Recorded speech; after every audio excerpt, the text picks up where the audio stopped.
안녕하세요. 정치와스타 백성문입니다. 네, 안녕하세요. 윤석입니다. 형님 오늘 뭐 고생이 많다고 벌써부터 댓글이 뭐 방송국 다니면서 무슨 험한 꼴을 당하길래 이렇게 고생이 많다는 거예요. 아니 그냥 그 MBC를 갔었는데요. 진행자가 이재명 대표는 좀 특별대우 필요하지 않냐 이런 얘기를 하길래 왜 특별대우를 필요해? 그러니까 뭐 제1야당 대표고 국민의 지지를 받으니까 뭐 어쩌고 저쩌고 얘기하더라고요. 아 진행자가? 네, 그래서 무슨 소리세요? 그래서 형님 마이크 조금만 더 예, 가까이. 잘못 말씀하신 것 같다. 예, 그런 식으로 얘기를 했죠. 야, 그 질문이 너무 세다. MBC는 그래요. 빡세다. 그것도 그런데 나가시는구나 또 근데. 아 나가서 얘기를 해줘야죠. 아 예. 그렇지. 또 거기 또 형님이 나가서 또 그런 거 제지를 해주셔야지. 아무튼 여기 오늘 아까 댓글에서 막 형님 고생 많다는 얘기가 벌써부터 나오길래 도대체 무슨 얘기인가 해서 형한테 물어본 거예요.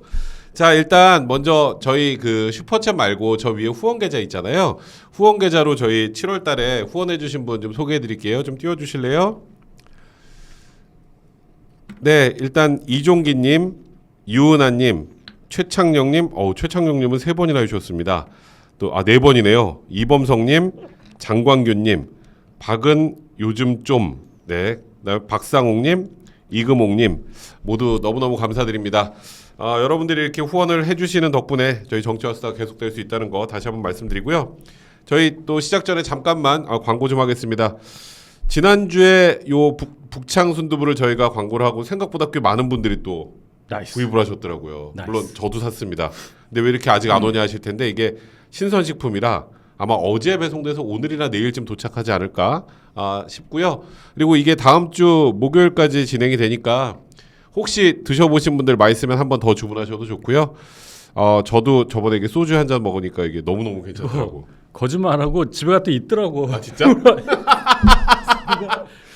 금세 샀냐 그랬더니 아니래. 다른 데서 여기서 사라고 좀 전해주세요. 알았어. 형수님한테. 집에 가서 여기서 사면 더 깜짝 쌉니다. 여기서 사면 깜짝 싸요. 놀랐어요. 그래서. 그러니까요. 여기 해물 맛, 그다음에 소고기 맛, 해물하고 소고기 섞은 합친 거, 거. 네, 세 가지니까요. 요 세 가지 지금 저 위에 보시면 그 고정 댓글 있잖아요. 북창동 순두부 밀키트. 제가 아주 좋아합니다. 제가 보장해요. 너무 맛있으니까 여러분들 필요하신 분들 꼭 구매해서 한번 드셔보시면 저희한테 도움도 되고 여러분들도 맛있는 거 드시고 참 좋을 것 같습니다. 자 여기까지 하고요. 저희 이제 슬슬 한번 시작을 해보겠습니다. 오늘 할 게 너무 많아. 너무 많아. 예. 그래서 일단 워밍업 차원으로 이제 다른 것부터 시작하려고 그러는데 이것도 어지러워. 뭐 잼버리? 사실 예. 저는 요즘에 이제 그 뉴스를 보거나 이제 제가 출연해서 앞에 이제 정치 토크하시는 분들 얘기를 들어보면 잼버리 이슈가 계속 나오잖아요. 네. 난 요즘에 조금 짜증나. 그 짜증나는 취지가 그게 한쪽이 다 잘못한 건 아니잖아, 솔직히. 그래서 저희도 인정을 한다니까요. 그러니까 그래서 민주당은 뭐 현 정부가 1년 6개월 동안 해서 니네 책임이다 그러고 또 국민의힘은 또 이제 민주당 책임이라 그러는데 사실 그게 이제 서로 상대방을 공격하다 보니까 더 그렇다는 건데 이해는 조금은 해요. 그래도 보는 사실 시청자분들이나 국민들은 좀 짜증이 나는데 이분이 여기다 불을 확 끼얹었어. 저 사진 하나 올려주세요. 문통. 제가 읽어드릴까요? 난 이거는 내가 사실 전 개인적으로 문재인 대통령 뭐 이렇게 뭐 싫어하고 좋아하고도 별로 없는데 자, 한번 읽어드릴게요. 새만금 잼버리 대회로 우리는 많은 것을 잃었습니다. 일단은 지금 제3자 화법이에요. 유체 이탈이야. 국격을 잃었고 긍지를 잃었습니다. 부끄러움은 국민의 몫이 되었습니다. 사람의 준비가 부족하니 하늘도 돕지 않았습니다. 그러니까 자기는 아닌 거잖아 지금, 그치? 그렇지, 자기는 아닌 거지. 자기는 아니야. 새만금을 세계 홍보해서 경제적 개발을 촉진한 가운데 낙후된 지역 경제를 성장시킬 절호의 기회라고 여겨 대회 유치에 총력을 기울였던 전북도민들의 기대는 허사가 되고 불명예만 안게 되었다. 부디 이번의 실패가 쓴 교훈으로 남고 대한민국이 보란듯이 다시 일어서길 바랍니다. 실망이 컸을 국민들, 전세계 스카우트 대원들, 전북도민들과 후원기업들에게 대회 유치 당시의 대통령으로서 사과와 위로의 마음을 전합니다. 지금 대통령이 안 하니까 나라도 하겠다. 뭐 이런 것 같아. 그러니까 이게 딱 문재인 대통령의 얘기는 이거 다 니네가 잘못한 거잖아. 야 그래 내가 미안하다고 할게 이거거든요. 약간 이 전지자 시점에서 본인을 보는 거예요. 그러니까 자기들은 이분들 제가 뭐 MBC도 갔다 오고 이렇게 그 민주당 쪽 분들하고도 얘기를 많이 하지만 다 자기네들이 예외예요. 예외. 다 예외야. 그냥 최대한 봐줘야 돼. 최대한. 그런 생각이 있더라고요. 그래서 그 왜 그런 걸 생각을 해봤더니 그 피해 의식이 확실히 있어요. 피해 의식이. 예, 자기들이 어. 예를 들어서 뭐 해방 이후부터 뭐 친일파 때문에 뭐 때문에 계속 그치, 몇십 친일파 년 때문에 동안 군부 독재 때문에 뭐 때문에 태어나기 전부터 이제 지금은 검찰 때문이래 또 지금. 예, 그러니까 그 체제를 깨지 못했기 때문에 자기들은 이 순간 그 상황 몇십 년 누적된 잘못된 체제의 피해자다. 그렇기 때문에 이 정도는 봐줘야 되지 않아라는 생각이 있더라고요. 그러니까 자기들이 잘못한 거 이건 이 정도는 원래 그냥 어쩔 수 없이 그런 거고. 그렇죠. 니네가 잘못했어 내가. 그러니까 너네 때문이야다. 우리는 진짜 나쁜 거지 그러니까. 진짜 나쁜 사람들이네. 강도 나쁜 사람이네 지금. 그렇죠. 그러니까 얘기를 할 때 너무 이렇게 뭐라 그럴까요? 전혀 놀라지 않고 물어보니까 아까 그 MBC 죄송하지만 그분도 그래서 왜 그런 생각을 할까? 물론 나는 그 진행자분이 거짓말인 줄 알았어. 많이 편파적이고 그러진 않아요. 그 전 진행자에 비해서는. 그런데 아까 그 말씀은 저도 깜짝 놀랐어요. 이거 보신대요. 그러니까 얘기를 하는데 깜짝 놀랐어요, 진짜로. 그 질문은 진짜 좀 세네. 물론 뭐 그게 뭐 진행자가 다른 의도로 했을지 모르겠지만 듣는 사람 입장에서는 국민하고 제1야당 대표하고 뭐가 달라? 똑같지. 그렇죠. 그 얘기를 했어요. 그래서 그러면서 제가 이 얘기를 했죠. 만약에 우리 쪽 사람이 그랬다고 했을 때 똑같은 얘기 할 수 있느냐? 그렇지. 뭐. 아유, 그러니까 말이에요. 아무튼 이제 문재인 대통령의 이걸 보고 사실 진짜 오랜만에 좀 화가 나더라고. 그러니까 내가 정치평론가 그런 거 뭐 그렇다 치다.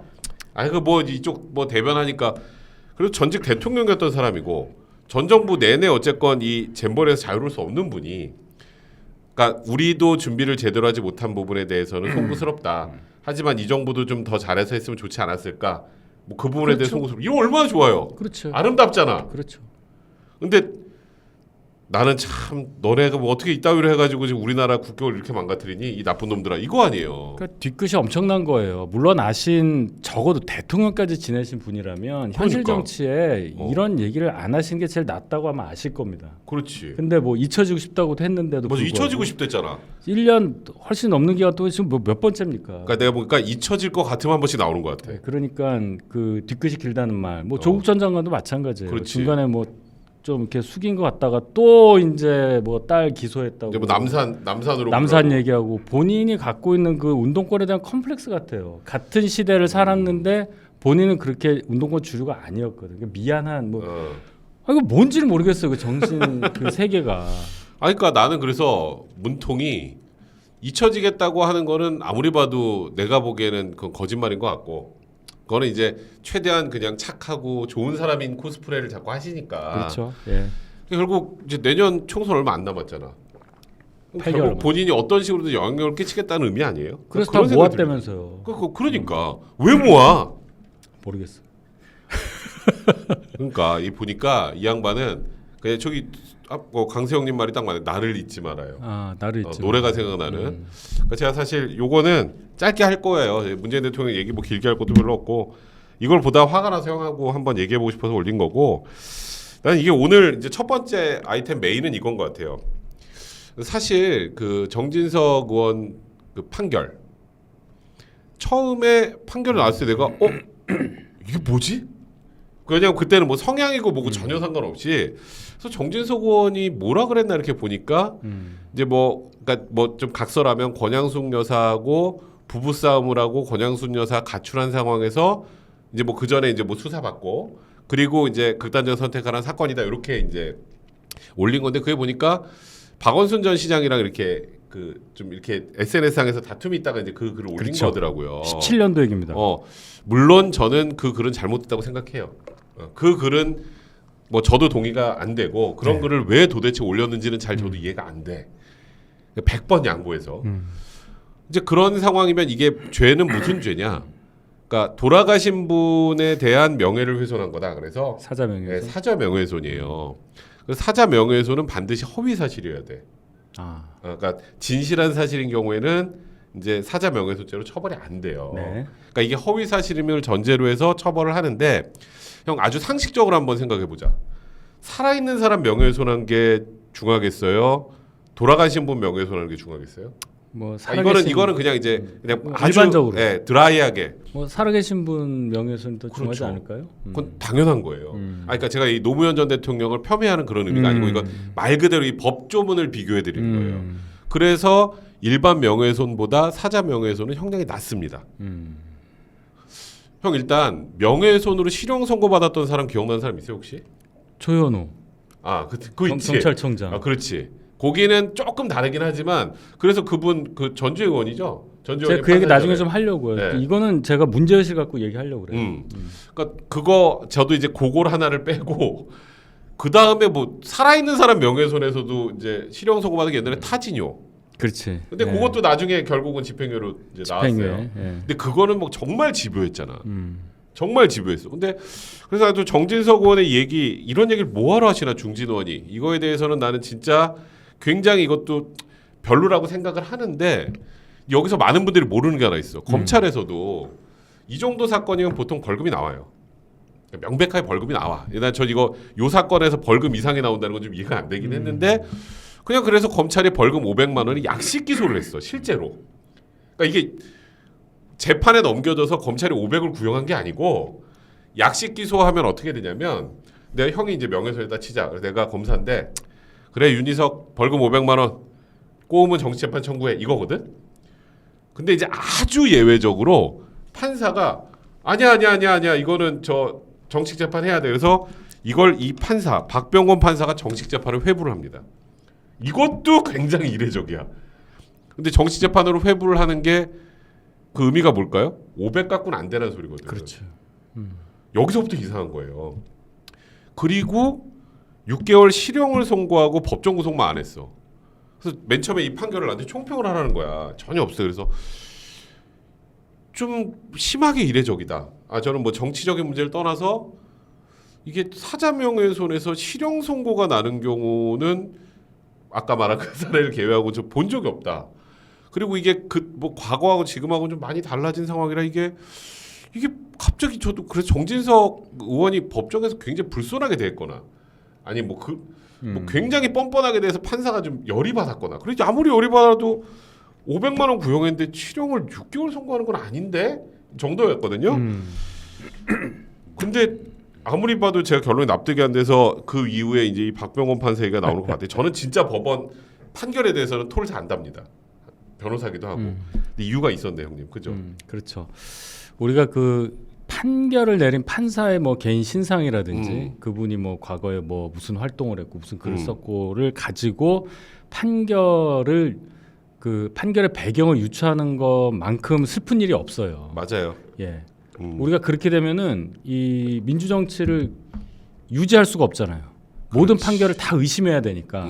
근데 지금 이분 같은 경우는 좀 많이 문제가 있어 보이고 또 본인이 그거를 인지를 했는지 몰라도 판결 전에 뭐 자기 뭐 양력 같은 거 없애달라고 한다든지 뭐 글을 내린다든지 그러니까 본인 뭔가 캥기는 게 자기가 있는 안 거잖아. 거예요. 예, 그런 게 있으니까 이 부분은 이 판결 자체만 가지고 어떻게 해달라 이런 뜻이 아니라 우리가 판사 양성 제도에 문제가 있지 않는가. 왜 제가 이 말씀을 드리냐면 검사의 경우도 마찬가지. 법조인이라 함은 양심에 따라서 뭐 기소할 때도 마찬가지고 검사가. 그렇죠. 뭐 변호인도 마찬가지고 이렇게 가야 되는 건데 판사도 그렇고요.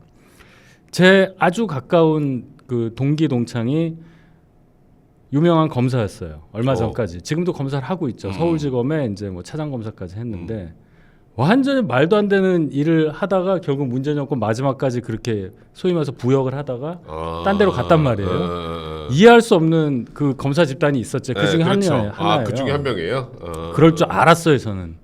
중학교 때부터 그랬거든요. 그래요? 제가 알거든요. 네, 누구랑 물어를 못 보겠네. 예. 그런데 그것을 법을 가지고 그렇게 한다는 게 그 재량 여지가 있으니까 이제 그게 가능하다는 건데. 그렇지. 판결까지 이렇게 가면 안 된다는 얘기를 제가 드리고 싶다는 거고 누굴 믿고 그럼 우리가 살아야 하느냐. 그러니까 이런 거예요. 제가 그 과거에 이제 사람들이 이제 물어보더라고요 저한테. 저도 이제 변호사니까 혹시 뭐 영장 발부 정치적 사건 같은 경우에 판사의 성향에 영향을 미치냐. 그래서 저는 안 미친다고 믿는다. 내가 그걸 믿지 않는 순간 나는 이 사회에 믿을 수 있는 아무 판단, 그러니까 어떤 판단도 믿을 수 없는 상황이 되기 때문에 이건 최소한의 사회적 약속이잖아요. 법원의 판결만큼은 존중받아야 된다는 거. 그 이면에는 판사는 진짜 형사재판 같은 경우는 증거만 가지고 유무죄를 판단을 하는 거고 그리고 형량도 통상적인 양형 기준에 맞춰서 본인이 가지고 있는 재량을 기초로 판단하는 거. 그리고 내가 서울에서 재판을 받건, 내가 윤희석 판사한테 재판을 받건, 백성문 판사한테 재판을 받건 그 판결 결과는 대동소이해야 된다. 이거는 너무 당연한 원칙이에요. 그래서 판사는 판사도 정치적 성향이 있을 수 있지. 보수도 있을 수 있고 진보도 있을 수 있어요. 하지만 판결할 때는 달라요. 판결할 땐 이걸 걷어내고 이것만 보고 하는 거야. 정진석이란 이름도 지우고 그렇죠. 노무현이란 이름도 지우고 하는 거예요. 블라인드 면접을 해야 돼. 근데 나는 이분 일단 SNS 글을 보고 좀 뻑이 갔어요. 그러니까요. 저 글 좀 SNS 글 좀 올려주세요. 나는 이재명 대표 대선 끝나고 올린 거. 우리가 같은 곳을 바라보고 있다면 우리가 바라보는 곳이 크게 다르지 않다면 누군가가 비를 맞을 때 함께 맞아야 한다. 뭐 이거에다가 그러니까 항상 함께잖아요. 저 그리고 또 사람들. 저기 분노하라. 저런 거. 저거 아마 조국될 거예요. 그러니까 거기다가 박영선 저기 후보가 그때 재보궐에 떨어졌을 때 2021년에는 또 우리 모두 낙담하지 말자. 4.7 재보궐. 그런 거에서 막 중국 드라마 이런 걸 막 올려놨단 말이야.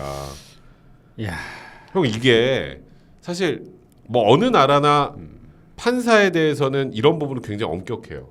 우리나라도 판사 윤리 강령이 있지만 우리나라가 제일 어찌 보면 좀 두루뭉술이하고 저는 이거 무조건 징계해야 된다고 생각해요. 저는 제가 판사를 징계해야 된다라고 얘기한 건 아마 태어나서 처음일 거야. 어떡하려고 그래요? 나도 몰라 어떻게 해. 나 지금 재판도 많은데. 근데 형 일본 같은 경우 어떤 일이 있었냐면 오늘은 제가 좀 앞부분에 좀 말을 많이 할게요. 이제 개 주인이 개를 잃어버렸어. 근데 형이 이제 개를 잃어버린 개를 딱 이제 이거 귀엽네. 그래서 형이 키우다 이렇게 된 거야. 그래서 둘이 싸움 붙었어요. 소송이 붙었단 말이야. 네 개다. 아니 이거 버려진 개니까 네 개 아니야. 근데 이거를 일본의 한 판사가 개 주인이 잘못한 거라는 취지로 SNS 글을 올렸어요. 그러니까 자기 재판이 아니야. 그냥 그냥 올렸어. 그리고 뭐 어떤 여고생 살인 사건이 났는데 여고생 살인범의 성향을 올렸더니 유족이 반발했어요. 이 판사 어떻게 된지 아세요? 탄핵당했어요. 일본 탄핵제도 판사 탄핵 국회 중의원에서 합니까? 탄핵해서 그래서 지금 재판 중이에요. 이런 정도도. 야 대단하구나. 그러니까 사회의 어떤 이슈에 대해서 자기가 답을 내주면 그럼 한쪽 편을 드는 거. 이건 정치 성향이 아니잖아. 판결에 대한 신뢰성이 떨어지네. 맞아요. 그리고 영국 같은 경우는 판사들이 블로그도 못 해요. 미국은 판사들 다 정당 소속이잖아, 그죠? 그러네. 그렇죠. 그래도 SNS에 정치적 의사 표명 못 해요. 박모 판사는 근데 지금 그냥 어차피 저기 이름이 다 나왔어. 박병원 판사라고. 이 판사는 이렇게 판결을 해놓고 런을 하면 되나? 런을 했어요? 런이죠. 뭐 이제 뭐 지금 이미 판결 다 했는데 뭐 이거 판결 뒤집을 수 없잖아. 항소심가 뒤집어야지. 그렇죠. 항소심. 근데 뒤집기 어렵다고 들었어요. 저는 항소심 가면 감형될 거라고 생각해요. 감형. 그러니까 제가 늘 얘기하지만 정진석 의원의 얘기가 옳소가 아니고 잘못했어요. 이거 잘못한 거야. 하지만 이런 판결이 나오면 안 된다는 거예요. 그래서 판사가 진짜 중립적인 이유는 제가 여러 번 얘기했지만 이 판사가 앞으로 판결을 하면은 형 믿을 수 있겠어요? 정치적 판결을 안 하면? 믿죠. 그러니까 우리가 계속 말씀드린 슬프다는 얘기가 그거잖아요. 그러면 판사를 상대로 뭘 어떻게 그런 건 없잖아요. 뭐 기피 신청밖에 더 있나요? 그렇죠. 그러니까 어렵지. 그러니까 어떤 느낌이냐면 제가 이번 판결을 보고 그냥 비유를 하자면 우리 엄마가 명예훼손의 피해자인데 내가 판사인 것 같은 느낌? 딱 그 느낌이에요. 그럴 때 어떻게 되냐면 제척이 됩니다. 그렇지, 제척해야지. 네, 그런 사유가 되면 판사가 빠져요. 법적으로 빠질 수밖에 없어. 그거랑 뭐가 달라 이게? 그러네. 이분이 노무현 전 대통령을 워낙 좋아한다고 하니 그럼. 거기에 굉장히 예민했을 것이고. 그럼. 어허. 그럼 내가 우리 엄마가 피해자인데 우리 엄마를 저기 명예훼손했어. 죽일 새끼지. 원님 재판이네. 그러면 나는 저기 무기징역 때리죠. 그런 거야. 이게 뭐가 다르냐고. 그래서 저는 이건 무조건 징계해야 된다고 생각해요. 그래서 만약에 그러면 이제 앞으로 형사 사건 말고 민사 사건만 하게 민사 재판부로 보낸다. 그럼 어떻게 될까요? 그럼 괜찮을까? 아니 뭐 민사든 형사든 재판하는 사람 입장에서는 신뢰성이 중요한 건데. 나는 민사면 만약에 저기 한쪽이 뭐 강남 살고 그러면 질 것 같아. 좀 주소 그러니까 바꿔야 제가 돼, 그럼? 너무 강하게 얘기하는지 모르겠지만 말 되지 그게. 이제 이렇게 그럼 이 지금 박병원 판사가 판결을 내리면 신뢰를 할 수가 없잖아요. 어떻게 믿어 판결이 나오면? 내가 좀 너무 화를 많이 내나? 아니 그럼 이분이 이제 뭐 계속 판사 할 수 있으니까 하세요. 하시는데 이름 다 알아버렸는데 이제 어떡하나. 근데 정치하세요. 나는 그냥 정치하셨으면 좋겠어 이런 사람들. 그렇지. 아니 그 자리에 안 어울리는 분이에요. 그 자리에서 판결 내리면 안 돼. 판사 출신이 정치하는 거 뭐 좋은데. 많이 있잖아 우리 많이 박범기 아저씨도 있고 추미애 아줌마도 있고. 제가 아까 그 저희 당 얘기를 좀 하려고 한 이유 중에 하나가 그 얘기 좀 해주세요. 그러니까 제가 안타까운 게 꼭 저하고 그 전주 의원하고 무슨 관계가 있어서 그런 게 아니라 MBC에서 기사 났더라고. 아니 그러니까 판사 출신이어서 이 부분에 대해서 이제 세게 얘기하고 싶어서 얘기한 걸로 저는 이해를 하는데 그게 이상해졌어요. 본인의 과거 판결에 있어서는 어떻게 했느냐를 뒤지는 거예요 이제. 그렇지. 예, 법조 기자 이제 이런 사람들이 그래서 전주 의원이 조현호 전 경찰청장으로 있잖아요. 몇 번 기소된 그렇지. 사람. 그분이 처음 기소된 게 직원 교육할 때 노무현 전 대통령이 무슨 뭐 우리은행 해화동지점인가 거기서 뭐 수표 어쩌고저쩌고해서 그랬다 이런 얘기를 했다가 기소가 돼서 1심에서 10개월을 받고 법정 구속이 안 된 상태에서 재판을 2심 판사가 전주의 판사였어요. 그렇지. 당시에 8개월을 때려요. 그렇지. 10개월이었던 거 8개월 때렸는데 이제 중요한 건 30분 동안 설시를 하면서 막 뭐라고 했다는 거예요. 그러니까 제 얘기는 뭐냐면 여기서 이 지점에서 이 박병곤 판사에 대해서 우리가 처음에 놀란 게 징역형을 줬다는 거예요. 그렇지. 벌금을 구형했는데 징역을 때렸는데 맞아. 이게 말이 되냐. 그래서 징역을 때리면은 이게 명예훼손 이건 굉장히 센 거구나. 이거 거의 이례적이구나 생각한 가운데 전주 의원 막 뭐라고 했어. 근데 보니까 전주 의원도 이거 뭐 징역을 때렸네 이렇게 되니까 메시지가 갑자기 이상해진 거예요. 거기서 조금 꼬였죠. 국민의힘 입장에서. 그래서 야 이거는 게다가 이제 그 조현호 청장 같은 경우는 이 케이스가 비슷하잖아요. 그렇지. 또 꼭 노무현. 그러니까 진영 사건이 똑같잖아요. 그다음에 이제 진영 논리로 꼭 얘기하는 거죠. 그런데 조현호 청장이 MB 때 이제 임명된 사람이니까 따지고 보면 이제 우리 쪽이다, 그렇지. 보수 쪽이다라는데 그럼 전주 의원은 성향이 먼저 여기까지 나온 거예요. 그렇지. 그러니까 이게 메시지가 이렇게 흐트러지니까 제가 이걸 보면서 야 이거는 좀 두 갈래로 가겠다 해서 이제 모 신문은 계속 박 판사에 대한 거를 하고 있고, 그렇지. 딴 데서는 이제 MBC는 계속 지금 전주 의원은 막 이러고 있고, 그 슬펐어요. 그러니까 이거예요. 판사 직역을 지냈던 사람이 판사를 비판할 수 있는 거죠. 그렇지. 어떻게 보면 알맞죠. 알맞은데 맞아요. 적어도 자기는 그런 게 없는 사람이 하는 게 제일 좋지 않았을까. 맞아요. 그런 아쉬움이 들어서 제가 그러니까 얘기를 했어요. 맞아요. 나도 그게 나왔더라고. 근데 지금 뭐 굳이 생각을 해본다면 그때는 이제 검찰도 구형을 2년이나 했었고. 알아요. 그러니까 그럼에도 불구하고 그게 나오면서 지금 좀 흐트러진 측면은 분명히 있다. 하지만 저는 이제 그건 별개로 하더라도 그건 정치적 얘기고. 요번에 이제 박병원 판사의 판결 과정에서는 일단 아무리 본인이 머리를 굴려도 세게 선고를 하려면 논거가 좀 있어야 되잖아요. 그 논거 중에 하나를 노무현 대통령 공인이 아니다. 부부를 공인이 아니라 그랬어. 대통령 부부가 공인이 아니면 누가 공인이에요? 그러니까 그런 방식으로까지 어떻게든 어거지로 논리를 만들어서 공인인 경우에는 명예훼손에 대해서 굉장히 관대합니다. 그러니까 쉽게 말해서 저희 뭐 우리가 공인이라고 그렇죠. 할지 아닐지 모르겠지만 뭐 방송 나오고 하는 사람들 욕하는 거 뭐 그런 거 가지고는 어느 정도 이런 게 좀 있거든요. 그러니까 공인이 아니라고 해버리더라고. 그러니까 논리를 만든 거지 그냥. 공인이 아니면 어떡하지? 대통령 전직 대통령 부부가 공인이 아니면 어떡해? 그러니까 이런 법원의 판결은 아마 좀 여러분들 정치화스타 보면서 제가 법원의 판결 비판한 거 처음 보셨을 거예요. 진짜로. 나는 어느 쪽 판결을 나와도 판결에서 설명해 주는 사람인데 이것만큼은 제가 납득하기 좀 어려워서 오늘 한번 시작을 이걸로 한번 해봤습니다. 그러니까 박병건 판사가 그 재판이라는 이 공적인 수단을 사적 제재 수단으로 쓴 거라고 볼 수밖에 없어요. 맞아요. 딱 정확하게 사적 제재 우리가 알잖아요. 린치 판사가 막 미국 그 정부 수립 전에 막 했었던 그게 린치거든요. 사적 제재.